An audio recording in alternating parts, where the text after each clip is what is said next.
Timoti wechipiri chitsauko chokutanga. Pauro, mupostori waKristu Jesu nokuda kwaMwari maererano nechipikirwa choupenyu huri muna Kristu Jesu, kuna Timoti mwanakomana wangu anodikanwa, nyasha, ngoni norugare zvinobva kuna Mwari Baba naKristu Jesu, Ishe wedu ngazvive newe. Ndinovonga Mwari wandinoshumira sezvakaitwa namadzitateguru angu nehana yakachena, sezvo ndichikurangarira muminyengetero yangu usiku namasikati. Ndichirangarira misodzi yako, ndinoshuva kukuona kuti ndigozadzwa nomufaro. Ndinoyeuchidzwa kutenda kwako kusinganyengeri kwakanga kuri muna mbuya vako Roisi uye nomuna mai vako Yunisi pakutanga, uye zvino ndinoziva kuti kunogarawo mauri. Nokudaro ndinokuyeuchidza kuti ukuchidzire chipo chaMwari chiri mauri nokuiswa kwamaoko angu pamusoro wako. Nokuti Mwari haana kutipa mweya wokutya, asi mweya wesimba neworudo newokuzvidzora. Saka usanyadziswa nokupupura Ishe wedu kana kunyadziswa neni musungwa wake, asi utambudzike pamwe chete neni nokuda kwevhangeri nesimba raMwari, akatiponesa uye akatidanira kuupenyu hutsvene, kwete nokuda kwechinhu chatakaita, asi kuti nokuda kwake iye. Uye nenyasha idzi takadzipiwa muna Kristu Jesu nguva dzisati dzavapo, asi zvino dzakaratidzwa nokuonekwa kwomuponesi wedu Kristu Jesu, akaparadza rufu uye akabudisa pachena upenyu nokusafa kubudikidza nevhangeri.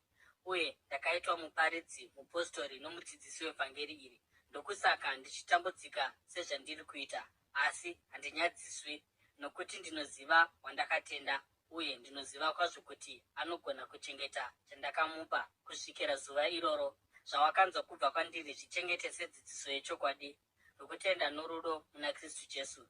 Chengetedza chakanaka chiri mauri, chawakapiwa, chichengetedze uchibatsirwa naMweya Mutsvene anogara matiri. Unoziva kuti vose vari mudunhu reEzhia vakandisiya, kusanganisirawo naFigerasi naHerimogenesi. Ishe ngaaitire imba yaOnesiferasi ngoni, nokuti kazhinji anondisimbisa uye haana kunyadziswa nengetani dzangu, asi kutoti paakanga ari muRoma akanditsvaga kwazvo kusvikira andiwana. Ishe ngaamuitire chinhu ichi kuti awane ngoni kubva kuna Ishe pazuva iro. Iwe unoziva kwazvo kuti akandibatsira zvikuru sei muEfeso. Timoti wechipiri chitsauko chechipiri. Zvino iwe mwanakomana wangu, iva nesimba munyasha dziri muna Kristu Jesu, uye zvinhu zvawakanzwa ndichitaura pamberi pezvapupu zvizhinji zvipe kuvanhu vakatendeka, avo vachazozvidzidzisawo vamwe. Tsungirira pamwe chete nesu somurwi akanaka waKristu Jesu. Hakuna munhu anoshanda somurwi anozviisa pazvinhu zvoupenyu hwavasiri varwi, nokuti anoda kufadza mukuru wake wehondo. Zvimwe chetezvo, kana munhu achikwikwidza somumhanyi, haagoni kuwana korona yokukunda kunze kwokunge apedza nhangemutange sezvakarayirwa. Murimi anoshanda nesimba ndiye anofanira kutanga kudya zvibereko. Funga pamusoro pezvandinoreva, nokuti Ishe achakupa kunzwisisa pane izvi zvose. Rangarirai Jesu Kristu akamuka kubva kuvakafa, worudzi rwaDhavhidhi. Iri ndiro vhangeri rangu randinotambudzikira, kunyange kusvikira pakusungwa segororo. Asi shoko raMwari harina kusungwa. Naizvozvo ndinotsungirira pazvinhu zvose nokuda kwevasanangurwa, kuti naivowo awane ruponeso rwuri muna Kristu Jesu nokubwinya kusingaperi. Herino shoko rechokwadi: kana takafa pamwe chete naye, tichararamawo pamwe chete naye. Kana tikatsungirira, tichabata ushe pamwe chete naye. Kana tikamuramba, iye achatirambawo. Kana tikasava nokutenda, iye anoramba akatendeka, nokuti haangazvirambi. Ramba uchivayeuchidza zvinhu izvi. Uvayambire pamberi paMwari kuti varege kuita nharo pamusoro pamashoko hazvina maturo, zvinongoparadza chete vaya vanoteerera. Shingaira kuti uzviratidze pamberi paMwari somunhu anogamuchirwa, mushandi asingafaniri kunyadziswa, uye anonyatsoruramisa shoko rechokwadi. Nzvenga kutaura kusinei naMwari, nokuti vaya vanhu vanodaro vacharamba vachirasikirwa noumwari. Dzidziso yavo ichanyenga seronda. Pakati pavo pana Himenayasi naFiretasi, vakatsauka kubva pazvokwadi, vanoti kumuka kwavakafa kwakatopfuura uye vanoparadza kutenda kwavamwe.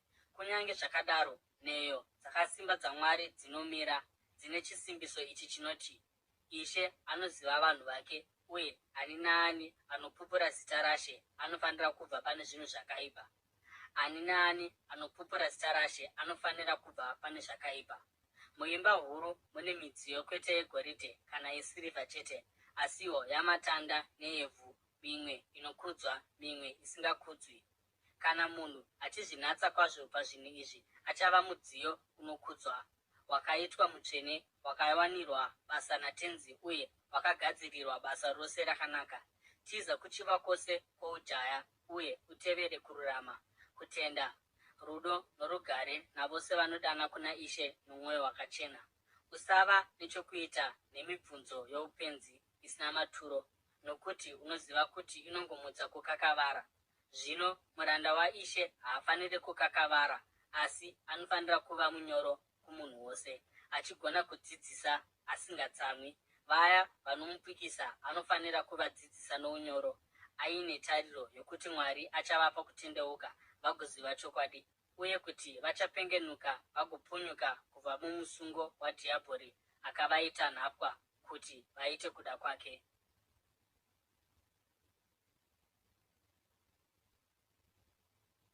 Timoti wechipiri, chitsauko 3. Asi uzive chinhu ichi, kuchava nenguva dzokutambudzika pamazuva okupedzisira. Vanhu vachava vanozvida, vanoda mari, vanozvirumbidza, vanozvikudza, vanotuka, vasingateereri vabereki, vasingatendi, vasina utsvene, vasina rudo, vasingaregereri, vanochera vamwe, vasingazvidzori, vane utsinye, vasingadi zvinhu zvakanaka, vanomukira, vanoita manyawi, vanonyengera, vanoda kuzvifadza nezvenyika kupfuura Mwari, vane mufananidzo bedzi wokunamata Mwari asi vachiramba simba racho. Siyana navanhu ivavo, nokuti ndivo vaya vanoverevedza vachipinda mudzimba, vachitapa vakadzi vasingazvibati, vakaremedzwa nezvivi zvizhinji, vanogara vachidzidza asi vasingatosviki pakuziva chokwadi. Sezvakaita Janesi naJambiresi vakadzivisa Mozisi, varume avawo vanodzivisa zvokwadi vanhu vane ndangariro dzakaora, kana pari pazvinhu zvokutenda, vakarasika, asi havangasviki kure nokuti upenzi hwavo huchaonekwa navanhu vose. Asi kunyange zvakadaro, iwe unoziva kudzidzisa kwangu kwose, mararamiro angu, chinangwa changu, kutenda kwangu, mwoyo murefu wangu, norudo nokutsungirira, matambudziko, nhamo nezvinhu zvose zvakaitika kwandiri muAndioki, Ikoniamu nomuRistria, nokutambudzwa kwose kwandakasangana nako. Asi Ishe akandinunura kubva pazviri zvose. Zvirokwazvo munhu wose anoda kurarama upenyu hwoumwari muna Kristu Jesu achatambudzwa. Asi vanhu vakaipa navanonyengera vachanyanyisa kuipa, vachinyengera nokunyengerwa. Asi iwe rambira pazvinhu zvawakadzidza uye ukatenda mazviri, nokuti unoziva kuti wakazvidzidza kubva kuna ani, uye kuti kubva pauduku wakaziva magwaro matsvene anogona kukupa uchenjeri hunosvitsa kukuponeswa kubudikidza nokutenda muna Kristu Jesu, rugwaro rwose rwakafemerwa naMwari uye runobatsira pakudzidzisa, kurayira, kutsiura nokurayiridza mukururama, kuti munhu waMwari akwaniswe kwazvo agadzirirwa mabasa ose akanaka.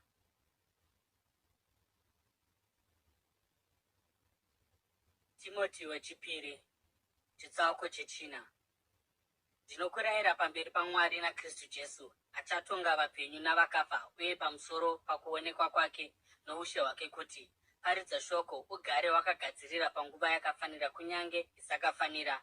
Rayira, tsiura uye ukurudzire nomwoyo murefu zvikuru uye nokudzidzisa zvakanaka, nokuti nguva ichasvika vanhu pavacharamba kuteerera dzidziso yakarurama, asi vachida zvinovafadza ivo, vachazviunganidzira vadzidzisi vazhinji kuti vadzidzise zvinodiwa nenzeve dzavo. Vachafuratidza nzeve dzavo kuchokwadi uye vachatsaukira kungano.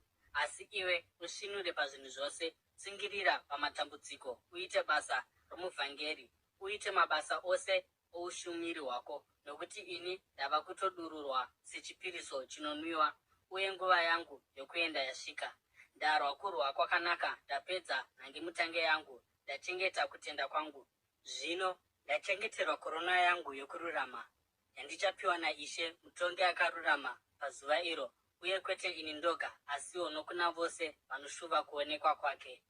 Ita napaunogona napo pose kuti ukurumidze kuuya kwandiri, nokuti Dhemasi akada nyika yazvino akandisiya akaenda kuTesaronika, Kiserenzi akaenda kuGaratia, uye Tito akaenda kuDharimatia. Ruka oga ndiye aneni. Tora Mako uye naye, nokuti anondibatsira kwazvo paushumiri hwangu.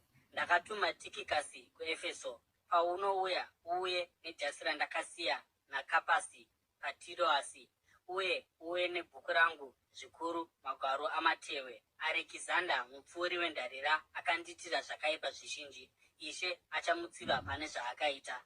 Newewo umuchenjerere, nokuti akapikisa zvikuru mashoko edu. Pakuzvidavirira kwangu kwokutanga hapana munhu akandibatsira, asi vose vakandisiya ngavarege kupiwa mhosva nokuda kwaizvozvo. Asi Ishe akamira neni uye akandipa simba kuti kubudikidza neni shoko riparidzwe zvakakwana, uye kuti vahedheni vose varinzwe. Uye ndakarwirwa kubva pamuromo weshumba. Ishe achandirwira kubva pakurwiswa kwose kwakaipa, uye achandiuyisa murugare kuumambo hwake hwokudenga.